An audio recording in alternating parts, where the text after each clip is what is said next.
만물을 운행하시는 하나님 아버지, 무덥던 여름날의 햇살도 이제는 누그러지고 아침 저녁에는 시원한 바람이 불며 파란 가을 하늘을 높게 펼치시고 하얀 뭉게구름을 창공에 뿌려 놓으신 주님의 섭리 앞에 찬양과 경배를 올려드립니다.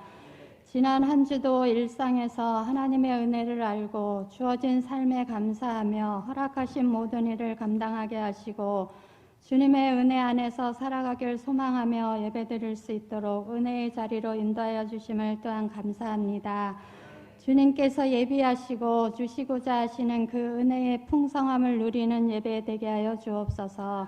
마귀의 간계를 능히 대적하기 위하여 하나님의 전신 갑주를 입으라고 에베소서에서 말씀하고 있습니다. 성도의 공격 무기는 성령의 검이고 말씀의 검이며 기도의 검인데 우리는 싸움이 시작되어서야 허둥지둥 갑옷을 챙겨 입는 모습으로 살았음을 고백합니다. 긍휼히 여겨주시고 언제 어디서 적이 공격해와도 대항할 수 있도록 늘 깨어있는 하나님의 군사되어 하나님 나라의 증인으로 사용되게 하여 주옵소서. 피할 길을 예비하시는 하나님 아버지, 이 나라와 열방 위에 예수님의 보혈로 물든 은혜의 길을 예비하여 주시기를 원합니다. 의인은 없나니 하나도 없다 했습니다. 모든 사람이 죄를 지었습니다. 그런 자격 없는 우리를 받으신 주님, 이 민족 안에 다시 한번 용서의 은혜를 부어 주옵소서. 노아와 소돔의 때와 같은 이 시대는 하나님을 마음에 두기 싫어하는 불의가 가득하고 한국교회 성도들은 줄고 복음은 희미해지며 이단들이 활개를 치며 복음을 막고 있습니다. 이단들은 이 땅에서 사라지게 하시고 다시 한번 주님의 나라가 확장될 수 있도록 은혜를 베풀어 주옵소서. 하나님 아버지, 태풍과 침수로 힘겨웠던 날들은 지나가고 들에는 풍성한 결실을 기대하는 농부들의 땀과 눈물을 기억하여 주옵소서. 씨앗에 생명을 심으신 이는 주님이시고 싹이 나고 자라게 하신 이도 주님이십니다. 추수를 기다리는 농부들에게 풍성한 수확으로 만족해 하여 주옵소서. 이 나라의 대통령과 위정자들을 살펴주시사 이들에게 하나님과 국민을 두려워하는 마음을 허락하여 주시고 하나님의 뜻에 복종함으로 이스라엘을 번성케 했던 다윗처럼 이 나라의 위정자들이 하나님께 인정받는 자들로 쓰임받게 하여 주옵소서. 이집트의 노예로 살던 이스라엘 백성들이 바로의 핍박을 받을수록 더욱 번성한 것처럼 힘들고 어려운 때지만 이 민족이 하나님의 은혜로 더욱 번성케 하여 주옵소서. 우리 오류동 제일교회를 기뻐하시는 하나님 아버지, 교회가 교회되게 하사 속한 이 지역 사회 속에서 진리의 기둥과 터전이 되게 하여 주옵소서. 우리 교회에 주신 복을 더 낮은 곳으로 많은 것을 흘려보내게 하여 주옵소서. 주님의 생명을, 주님의 은혜를 흘려보내게 하시고 모퉁이 머릿돌이 되시는 예수님을 기준으로 서로 연결되고 쌓아져서 아름답고 웅장한 주님의 교회로 세우게 하여 주옵소서.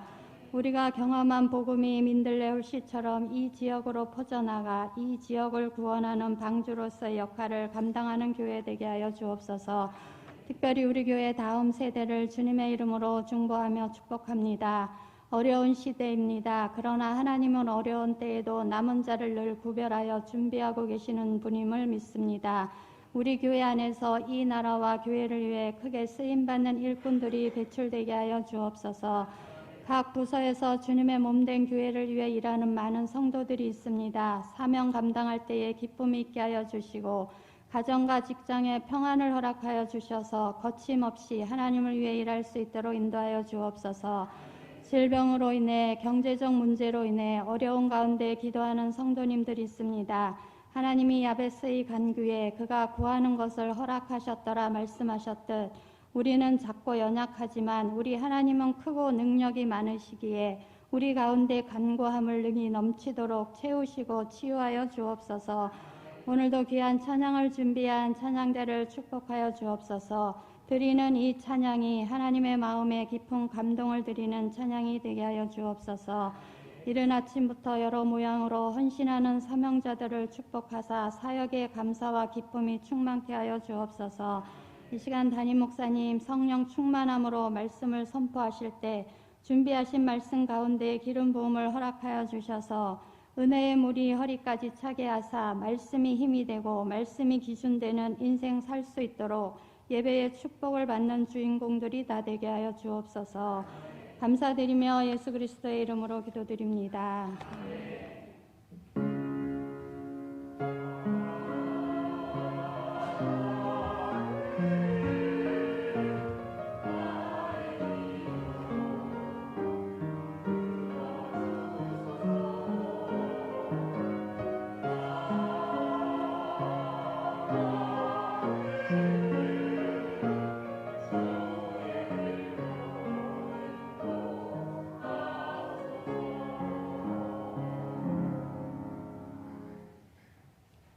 오늘 말씀은 로마서 13장 8절에서 10절 말씀입니다.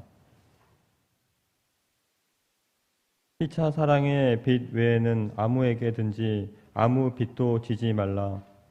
남을 사랑하는 자는 율법을 다 이루었느니라. 간음하지 말라. 살인하지 말라. 도둑질하지 말라. 탐내지 말라.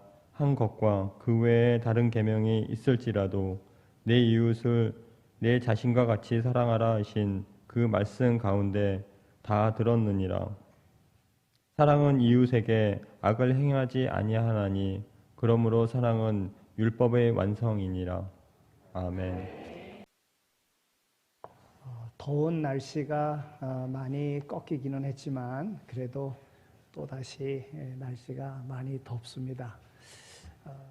그래서 평안한 잠을 자기가 쉽지가 않은데 지난 밤도 아마 설쳤을 것이라 이런 생각이 드는데 그럼에도 불구하고 하나님께서 우리에게 복을 약속하신 이날 하나님 전에 나와서 예배드리는 여러분들의 삶 속에 그 모든 것을 이기고 나왔듯이 또 이길 수 있는 힘을 하나님께서 공급해 주셨음을 믿고 하나님의 기쁨이 되어지기를 소망하며 하나님 앞에 나와 예배드리는 여러분들의 삶 속에 하나님의 약속된 복을 다 받아 누리는 모두가 다 되시기를 소망합니다. 우리가 세상 살아가면서 남에게 빚을 지고 살아갑니다.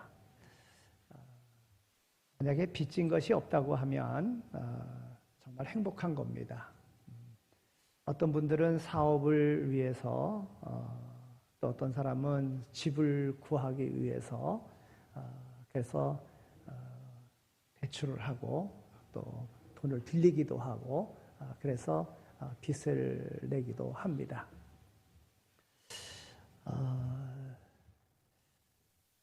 이 빚을 안 진다고 하는 것 정말 쉽지 않은 일입니다.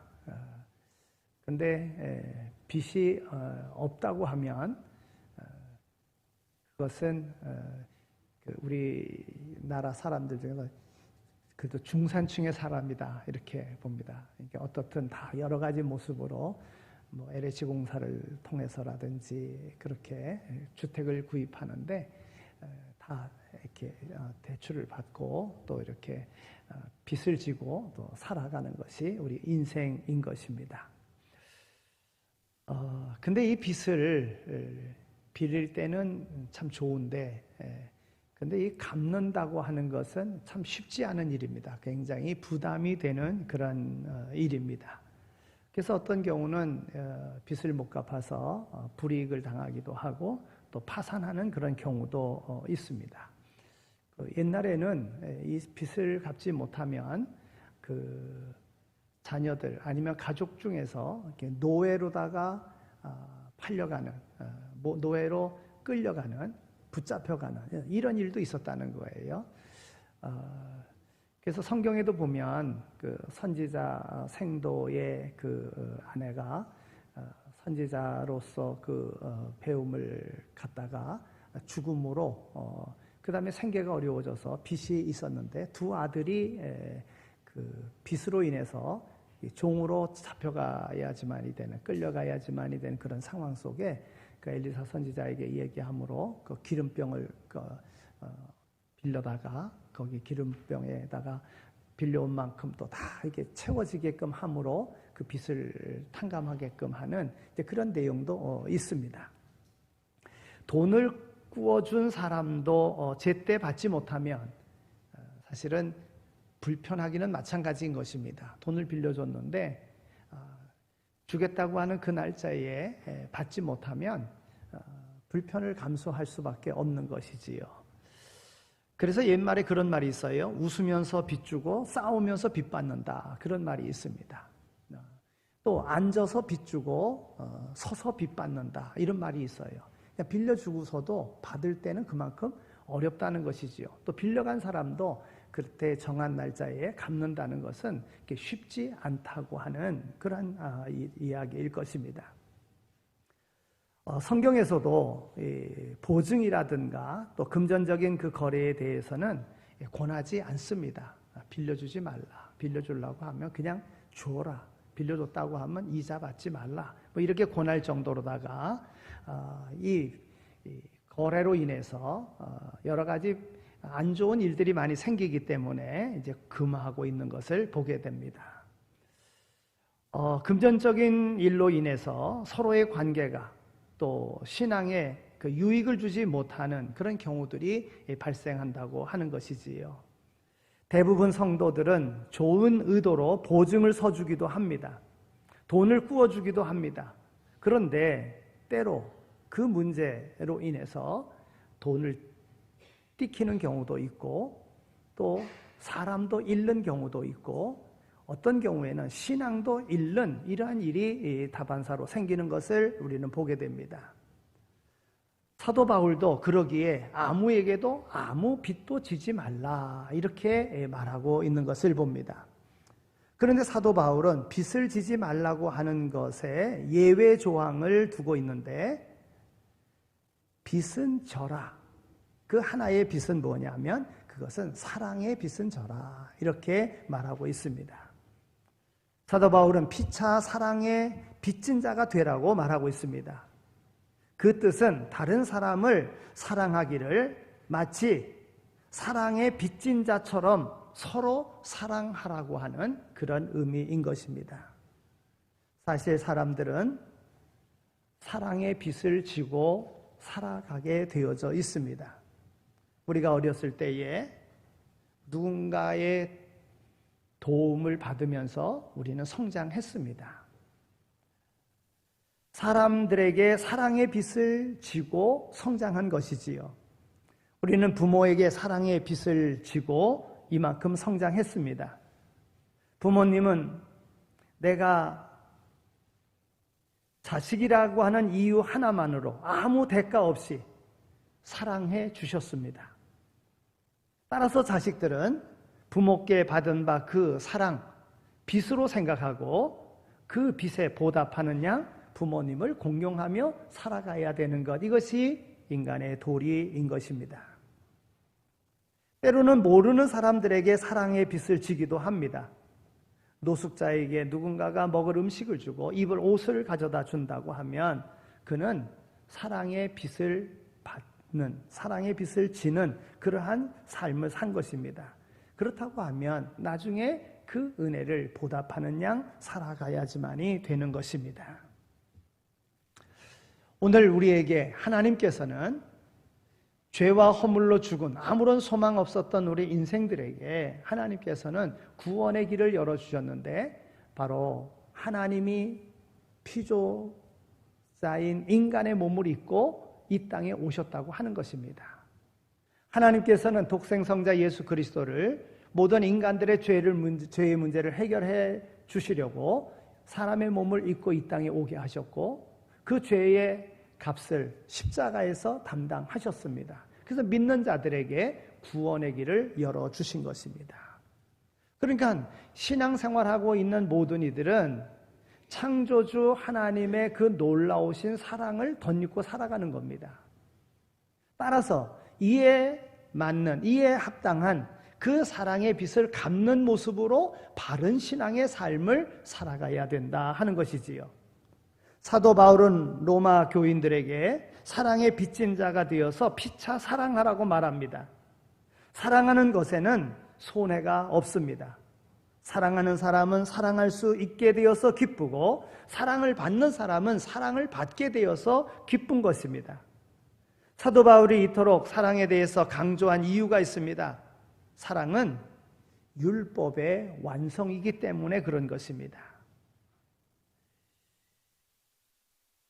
보통 법이라고 하는 것은 엄격하고 무자비한 것처럼 느껴져서 사랑과는 관계가 없는 것 같지만 바울은 율법의 완성이 사랑에 있음을 말하고 있는 것입니다. 오늘 말씀을 통해서 사랑이 율법의 완성이라고 하는 이 말씀이 무슨 뜻인지 함께 생각해 보고자 합니다. 우리가 사랑할 때 우리는 하나님의 율법을 완성하는 일이 된다고 하는 것입니다.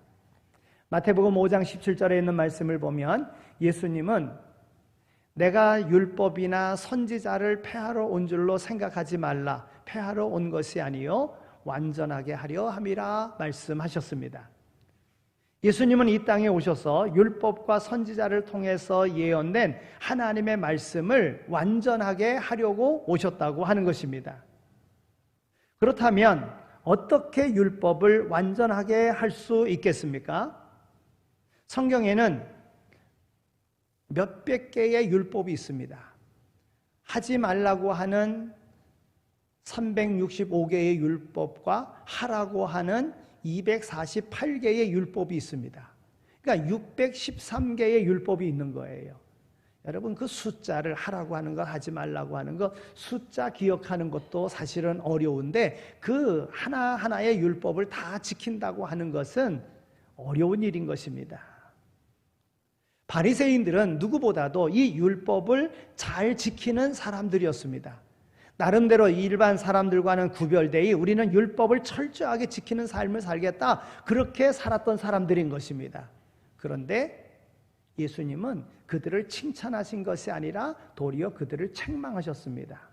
왜냐하면 그 율법을 지키는 것을 채권자의 모습으로 지켰기 때문에 그렇습니다. 내가 이렇게 지키니까, 나는 이렇게 지키고 있으니까, 나는 이렇게 삶을 살고 있으니까, 그리고 사람들에게 자랑을 했습니다. 나는 이렇게 구별되게 율법을 지키고 있다.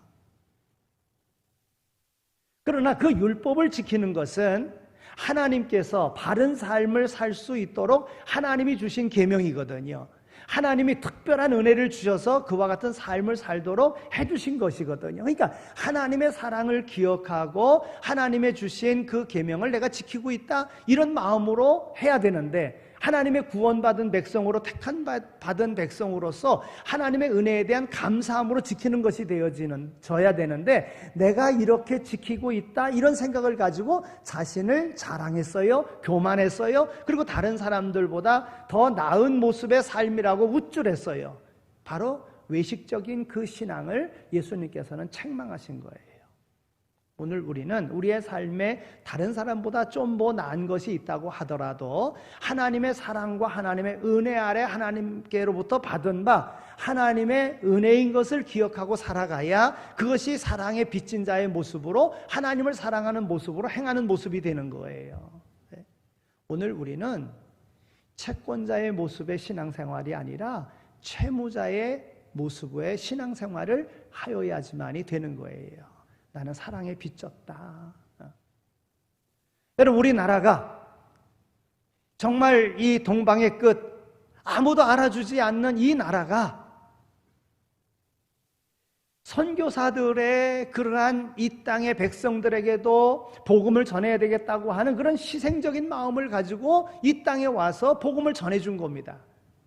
그런데 우리는 지금 이와 같이 잘 살게 된 것, 의료시설이나 아니면은 교육시설이나 사회 모든 문화나 이런 것이 우리에게 전해준 이들이 있었기 때문에 거기에 대한 것을 감사하며 그것을 발전시켜서 오늘 이와 같이 잘 사는 나라가 됐거든요. 그럼 우리는 빚진 자입니다. 그러면 다른 나라를 향하여 나갈 때에도 우리는 그 사랑의 빚을 받았기 때문에 그런 것이다. 그래서 복음의 빚진 자로서 복음을 전하는 민족이 되어야 된다. 이것이 바른 것입니다. 이것이 올바른 이 민족의 모습이어야 된다 하는 거예요.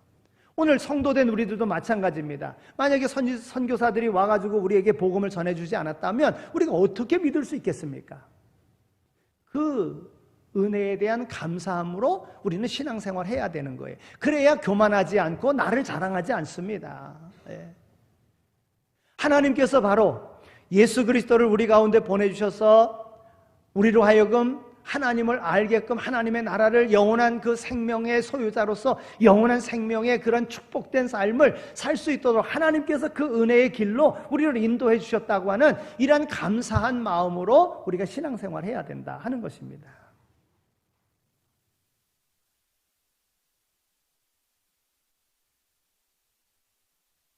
사도 바울은 오늘 우리의 삶 가운데에 사랑을 실천하는, 사랑을 받은 자로서 그 사랑을 실천하는 자가 되라고 말씀하면서 그 사랑을 실천하는, 율법을 실천하는 모든 것은 사랑이 전제되었을 때에 그 율법의 모든 것들을 다 지킬 수 있다, 이렇게 말씀해 주고 있는 것입니다.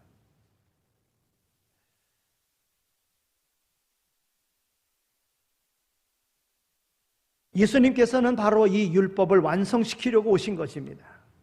여러분, 높은 그 신의 자리에서 높은 보좌를 버리시고 이 땅에 오셨다. 신이 사람의 몸을 입었다. 여러분, 이것은 보통 일이 아닙니다. 하나님께서 독생성자 아들 예수 그리스도를 이 땅의 모든 죄인들을 구원하시기 위해서 아들을 희생시킨다? 여러분, 이건 보통 일이 아닌 겁니다. 우리가 어떤 일을 하든지 무슨 일을 하든지 하나님께서 오늘 우리에게 베풀어 주신 바 그 은혜, 그 사랑을 기억하면 어떤 일이든지 기쁨과 감사함으로 감당할 수 있다고 하는 거예요. 교회 안에서의 봉사와 섬김의 모습도 사랑이 없이는 완성될 수가 없는 겁니다. 교회에서 열심히 봉사하고 또 교회에 열심히 나오고 할 때에 하나님께서 내게 베풀어 주신 바 그 사랑을 전제로 하지 않으면 그 하는 모든 일이 하면서도 불평과 불만으로 가득 차게 되는 거예요.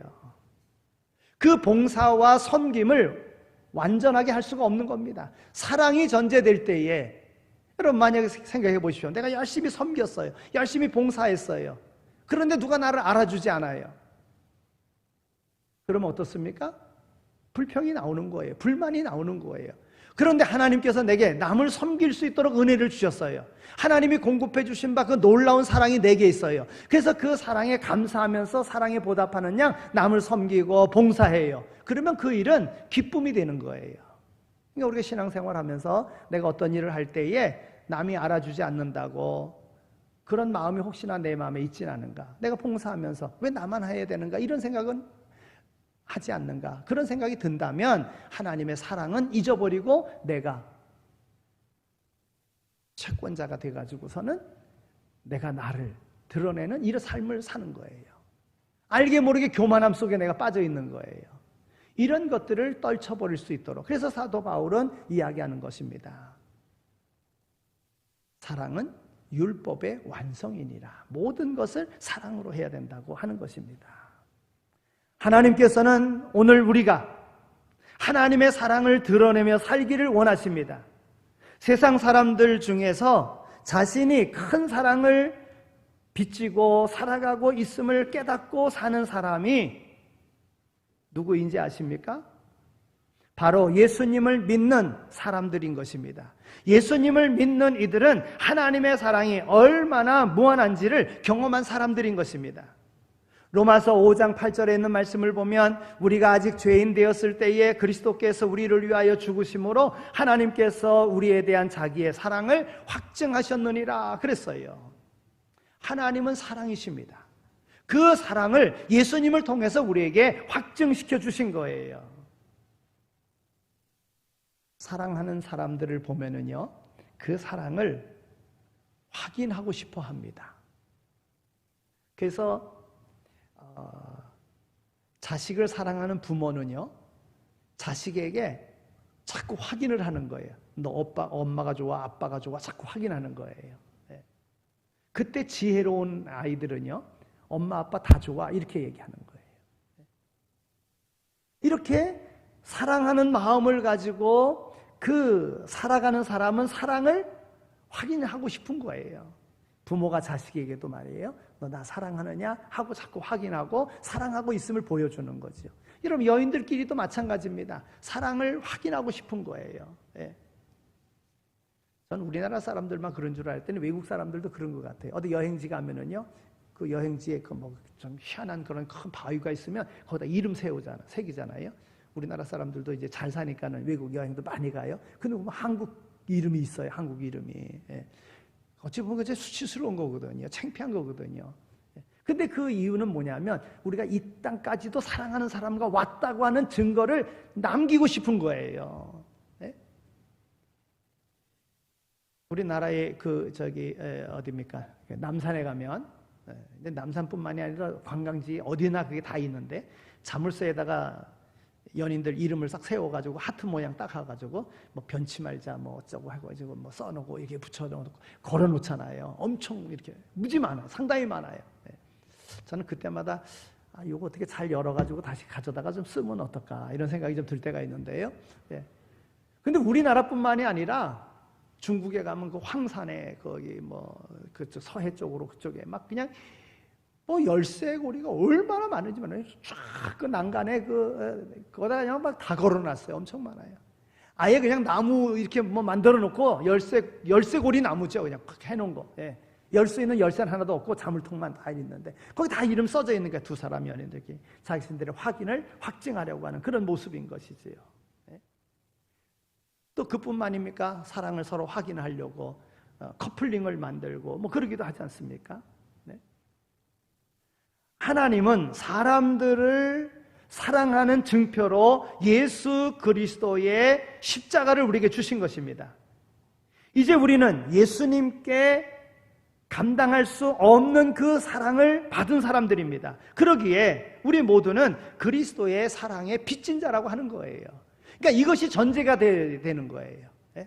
하나님께서 이스라엘 백성들을 택하시고 그 백성들로 하여금 제사장 민족이 되게 하신 이유는 그 백성으로 하여금 모든 사람들이 예수 믿게끔 하나님을 믿을 수 있도록 하기 위해서 이스라엘 백성들을 택하신 겁니다. 그런데 이 하나님의 사랑을 깨닫지 못한 이스라엘 백성들은 우리는 선민이다, 우리는 하나님께로 택함을 받았다 하고 자신들의 위치에서 하나님의 뜻을 이루려고 하는 것이 아니라 자기의 생각대로 그렇게 살았다는 거예요. 그러니까 하나님께서 하나님의 사랑을 깨닫지 못하는 이들을 징계하시잖아요.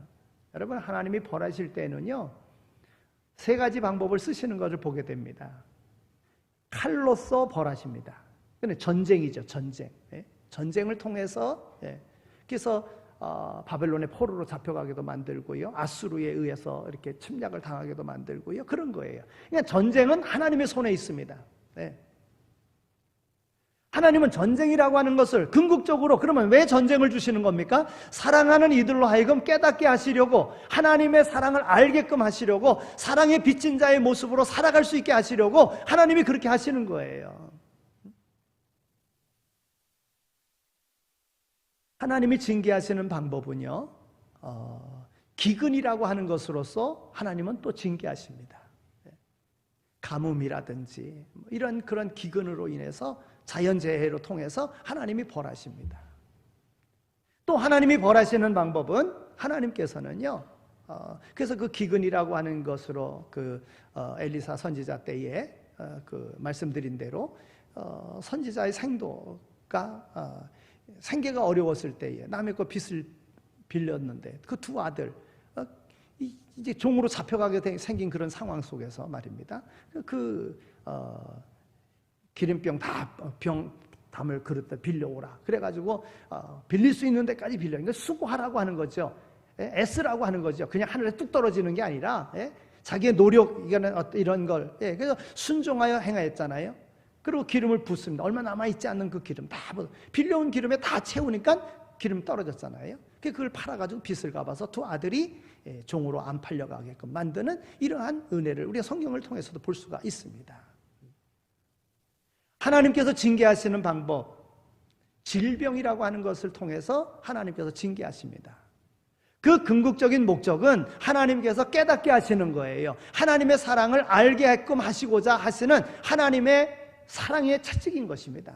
그럼 그럴 때에 하나님께서 오늘 우리에게 이런 은혜를 베풀어 주셨구나, 내가 하나님을 사랑하지 못했구나, 하나님께 받은 그 은혜를 내가 감사하지 못했구나, 이것을 깨닫게 하시기 위한 하나님의 방법인 거예요. 그 질병 가운데서도 하나님 앞에 기도해야 되는 거예요. 그럼 하나님께서 그 문제를 해결해 주시는 것이지요. 오늘 이 본문의 말씀 앞에 보면은 그러면 우리가 사랑으로서 행하여야 될 것이 무엇인가 하는 것이 나와 있습니다. 사랑은 되돌려 주어야 하지만 영원히 못 갚는 그런 빚이 있어요. 무엇보다도 우리는 성경에서 말씀하고 있는 이 사랑의 기능에 대해서 잘 알아야 합니다. 오늘 본문 말씀 앞에 로마서 12장 9절에서부터 13절까지에 있는 말씀을 보면 사랑의 기능에 대해서 잘 말씀해 주고 있습니다. 로마서 12장 9절에 있는 말씀을 보면 진실하고 거짓이 없는, 악을 미워하고 선한 것을 쫓는 것, 이것이 사랑이다 이렇게 말해주고 있어요. 우리는 그냥 사랑 그러면, 물론 성경에서 우리는 그냥 사랑 그러면 단어가 사랑이라는 단어 하나이지만은, 그러나 성경에서 말하는 그 사랑은 네 가지가 있잖아요. 그리고 우리에게 베풀으신 하나님의 사랑은 에로스 사랑, 이런 것, 또 뭐 필로스 사랑, 뭐 이런 사랑이 있지만은 조건 없는 아가페 사랑을 우리에게 하나님께서 베풀어 주신 것 아니겠어요? 또 로마서 12장 10절에 있는 말씀을 보면 형제를 사랑하고 서로 우애하는 것, 이게 사랑입니다. 또 로마서 12장 10절 하반절에 있는 말씀을 보면 존경하기를 서로 먼저 하는 것, 우리에게 이런 사랑을 하라고 권면해 주고 있습니다. 또 로마서 12장 11절에 있는 말씀을 보면 부지런하여 열심히 주를 섬기라 그랬어요. 또 12장 그 중간 부분에 있는 말씀을 보면 소망 중에 즐거워하는 것, 이것도 사랑의 모습인 것입니다. 또 하반절에 있는 말씀을 보면 환난 중에 참는 것, 이것 또한 사랑인 것입니다. 또 기도에 힘쓰며 또 성도가 서로 쓸 것을 공급하며 구제하는 삶, 이것도 사랑인 것입니다. 또 손님 대접하기를 힘써야 합니다. 이 또한 사랑이라고 하는 것입니다. 피차 사랑의 빚을 갚으려고 행동하는 사랑을 하라고 지금 바울 사도는 이야기하고 있는 겁니다. 이 사랑의 실천이 곧 율법의 완성이라고 하는 거예요. 여러분, 율법을 지키려고 하는 것, 이런 규정이 있으니까 이걸 지켜야 된다 하는 것보다도 우리가 사랑을 하면 그 율법은 완성되어진다고 하는 거예요. 그 많은 율법을 우리가 다 지킬 수 없습니다. 10년 전 일인데요. 그 미국 샌디에고에 있었던 그러한 이야기입니다. 한 초등학교 학생, 4학년 학생인데요. 뇌종양에 걸렸어요. 그래서 항암 치료를 받았어요. 방사선 치료를 받고, 그러니까 머리카락이 다 빠져버린 거예요. 초등학교 4학년 아이가요. 그래서 그 친구들이 병문안도 가고 그랬어요. 그런데 이 아이가 머리가 다 빠지고 나니까 1차 치료를 받고, 그다음에 이제 학교로 와서 또 공부해야 되잖아요. 근데 어떤 걱정을 하냐면, 내가 머리가 다 빠져서 창피한데 내가 어떻게 학교 갈 수 있느냐, 이런 걱정을 하고 있는 거예요. 그래서 그 반 아이들이 야, 우리 친구가 우리 학교에 다시 와야 되는데 걔는 머리가 다 빠져가지고 그러 있는 상태에서 우리가 걔를 어떻게 맞아줄까, 이렇게 고민하다가 생각해낸 게, 야, 우리 이발소에 가서 우리 머리 다 밀자. 그래가지고 그 반 아이들 중에서 15명이 머리를 다 밀었다는 거예요. 여러분, 사랑은 상대방의 입장에서 상대방의 필요를, 상대방의 마음을 위로하는 것, 이게 사랑이라고 하는 거예요. 누가 그 아이에게 머리를 깎으라고 강요하지 않았습니다. 그런데 친구들은 그 친구의 마음을, 사랑하는 마음을 가지고 자발적으로 머리를 깎은 거예요. 여러분, 다른 사람을 내 몸과 같이 사랑하게 되면 상대방의 아픔이 내 아픔이 되는 거예요. 그래서 아픈 이를 진정으로 위로하게 될 수 있는 것입니다. 그리고 다른 사람을 내 몸과 같이 사랑하면 상대방의 기쁨이 내 기쁨이 되는 거예요. 상대방의 기쁨을 질투하며 시기하지 않는 겁니다. 근데 사랑하지 않는 것은, 시기하고 질투하는 마음은, 이건 사랑의 마음이 아니에요. 성경은 우리에게 말합니다. 내 이웃을 내 자신과 같이 사랑하라고 말입니다. 사랑하지 않으면 사람들에게 악을 행하게 되어져 있는 거예요. 오늘 9절 말씀에 보더라도 바울은 간음하지 말라, 살인하지 말라, 도적질하지 말라, 탐내지 말라 이렇게 이야기하고 있잖아요. 여러분 10계명 중에서 후반부에 나오는 그 계명들인 거예요. 여러분 내가 사랑하는 사람을 정말 사랑한다고 하면, 내 배우자를 사랑한다고 하면 외도할 수 있겠어요? 간음할 수 있겠어요? 할 수 없는 거죠. 내가 사람을 사랑한다면 그 사람을 살인할 수 있겠습니까? 살인이 아니라 도리어 살리는 일을 하겠지요.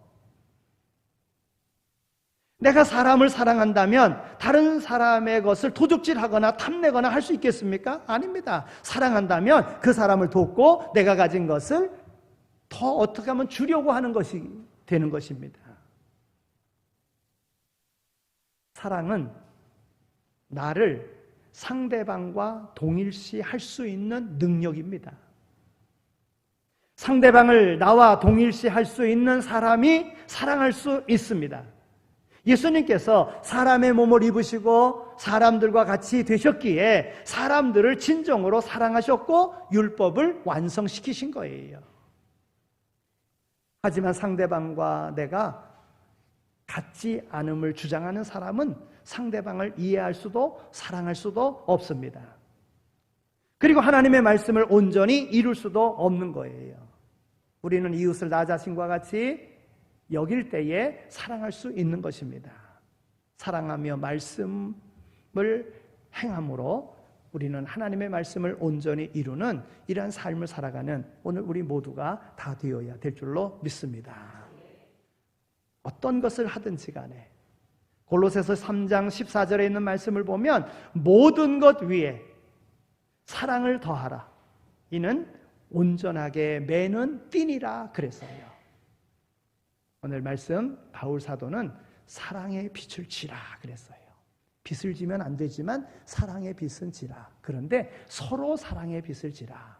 오늘 우리는 하나님의 놀라운 사랑을 덧입은 자이기 때문에 하나님의 사랑을 실천하는 자가 되라고 하는 말씀이에요. 여러분 우리의 공동체가 그렇게 되어지기를 소망합니다. 서로 사랑받은 자로서, 사랑에 빚진 자로서 사랑을 실천하며 나갈 수 있는 이런 삶의 자리에서 오늘 우리의 신앙생활이 더욱더 빛나게 되어지기를 소망합니다. 하나님 감사합니다. 저희들을 사랑해 주셔서 이렇게 구원받은 백성으로서 영원한 생명의 소유자로서 하나님의 나라를 소망하며 살아갈 수 있도록 인도하여 주신 것 정말 감사합니다. 이미 구원받은 자이온데 오늘 우리에게 지혜를 허락하셔서 채권자로 살지 말게 하시고 채무자로 살아갈 수 있도록, 그래서 우리가 받은 바 사랑을 삶을 통하여 실천하며 살아갈 수 있는, 그래서 하나님이 예비하신 놀라운 복도 받아 누릴 수 있는, 세상 사람들이 경험할 수 없는 그러한 사랑을 경험하며 살아갈 수 있는 오늘 우리의 삶이 되게 하여 주옵소서. 무엇보다도 이와 같은 은혜를 우리에게 허락하셨음을 확신하고 우리에게 닥친 여러 가지 어려운 문제들을 잘 극복하며 살아갈 수 있는 우리 모두 다 되게 하여 주옵소서. 감사합니다. 예수 그리스도의 이름으로 기도드립니다. 아멘.